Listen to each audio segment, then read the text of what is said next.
سەری ڕێز و نیالیش دادەنوێنم بە هەمووی جانبازانی ئەم نیشتیمانە و ڕێگای ڕزگاری ئەم نەتەوەیە.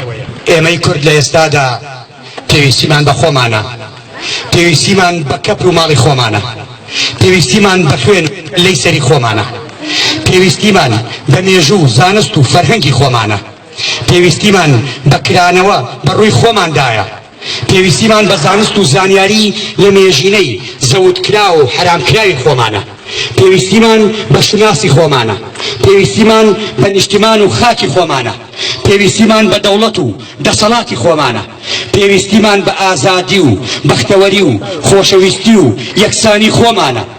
بۆ ئەوەی هەموو ئەمانەمان دەستکەوێت پێویستە بگەڕێنەوە بۆ خۆمان. ئەمەش تەنها لە ڕێگای گەڕانەوەمان بۆ ئاین و بیرباوەڕی زەردەشتیە کە موڵکی خۆمانە.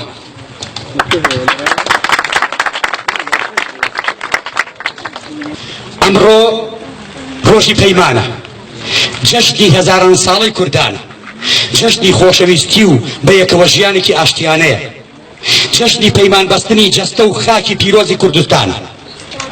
ئەمڕۆ پەیمان دەدەین ئەم خاک و ئاو نیشتیمانە بە گیان و بە ڕەوانی و بە هێزی یەکگرتومان دەپارێزین، مێژووی دزرامان دەجێڕینەوە، خاک و نیشتیمانە داگیرکراوەکەمان لە چنگی داگیرکەران دەستێنینەوە، هێزە مرۆیەکەمان یەک پێدەگرینەوە، ئیدی لە بەردەم تاکتاوکردنماندا بۆ ژیان لە هیچ جەلادێک ناپاڕێینەوە، بەڵکو لە بەرامبەر شمشێری خوێناویاندا لەم وڵاتی ئاورانەدا ئاگر دەرخواردی ئەو هێزە داگیرکەرە دەدەین کە ئەم نیشتیمانەی ژەهراوی کردووە.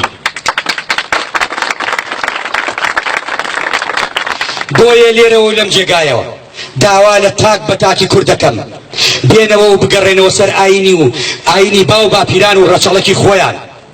ئێمە زەردەشتیانی کوردستان سۆشیالتەکانی ڕێگای ڕزگاری نەوەکانی دیاکۆ لەم جەژنی پەیمانەدا ڕوو دەکەینە کوردەکان لە هەر جێگایەک بن دەبێژین کوردستان کوردستانی ئێمەیە، مڵکی هیچ کەسێک نییە، هەر داگیرکەرێک لەم نیشتیمانەدایە با بڕواتە دەرەوە.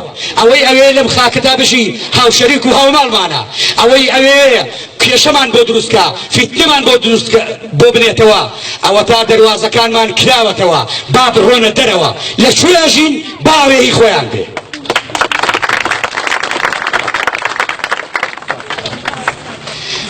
زەردەشتیانی خاوەن پایە، کوردانی نیشتیمان پارێز، ئێمە خاوەنی گەورە ئیمپراتۆری مید و ساسانی بووین و جیهانی ئەو دەم کە بەسەر دوو جەم سەردا دابەش بوو یەکەم و سەرەکیان ئێمە بووین کە ئێستا پێمان ئەڵێن کورد. خاوەنی دەوڵەتی تەکنۆلۆجیا بووین کەچی ئێستا ناوچەیەکی بچووکمان پێبەڕێوە ناچێت. ناتوانین لە پەرلەمانێکا بە یەکەوە هاودەنگ بین، ناتوانین پارێزگاری لە کچ و ژنەکانمان بکەین تا ڕژپۆشە تاریک پەرستەکان بە سەبایە نەیان بن، تەنانەت نانی خەڵکەکەی خۆشمان پێ نادرێ. چەند سەیرە لە وڵاتێکی وەکو سعودیەوە تەنها 1000 مزگەوتێک هەیە کەچی تەنها لە 3 پارێزگادا 6000 مزگەوت هەیە. هەڵبەتە ئەمە لە ژێر سایەی کۆمەڵای ئاسایەکە کە تێیدا هاتووە هەر دەوڵەمەند و سەرمایەدارێک مزگەوتێک دروست بکات لە باجە بەخشرێ. چەند سەیرە کەچی باج لە گوڵە بە ڕۆژە فرۆشەکانە سەرین. ئامانە بوادی هێژا حیزب و ڕێکخراوە سیاسی و مەدەنیەکان، مامۆستا و پیاوانی ئاین و ئاینزاکان، جەماوەری خێر لە خۆ نەدیوی کوردستان، ئەم شۆڕشە شۆڕشی سپیە، شۆڕشی زانست و عیرفانە. وەرن و با بە هەمومان پەیمانی ڕزگاری ببینەوە بە خۆمان بدەین. ئەمڕۆ لە سایە ئەم شۆڕشەدا با هەمومان یەک بگین، ئەوە تا ئەمڕۆ هەمومان لێرەدا لە ژێر ئاڵای کاویانیدا کۆبووینەتەوە.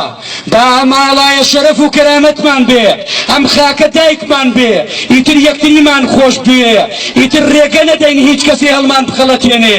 با باوش بکەین بە یەکتریدا، ئەو دەمەی دوشمن دیارە هەمومان یەک بین، ئەو دەمەی دوشمن دیارە هەمومان ڕاکەین بۆ سنوورەکانی بەرگری، ئەو دەمەی کە ئەیانەوێ بە سەبایەتمان گرن، نیشتیمانمان کاولکەین، کوڕان و کچانی یەک بگرن و بڕۆن پارێزگاری لەم نیشتیمانە بکەن. ئیتر کاتی ئەوە هاتووە بە یەک دەنگ بە یەک دەست هەمومان بڵێین بەڵێ کوردین، بەڵێ کوردین، بەڵێ کوردین، هەر بژین. من زەردەشتیم، ڕێبازی من مەشغەڵێکە بۆ ڕووناکی هەموو جیهان هیوایەکە بۆ ئازادی بۆ خۆشبەختی مرۆڤەکان ئێندەشەی ئێمەی زەردەشتیان سەرچاوەکەی ئاشکرایە بۆ برایەتی و پێکەوە ژیان دەرگای دڵمان ئاوەڵایە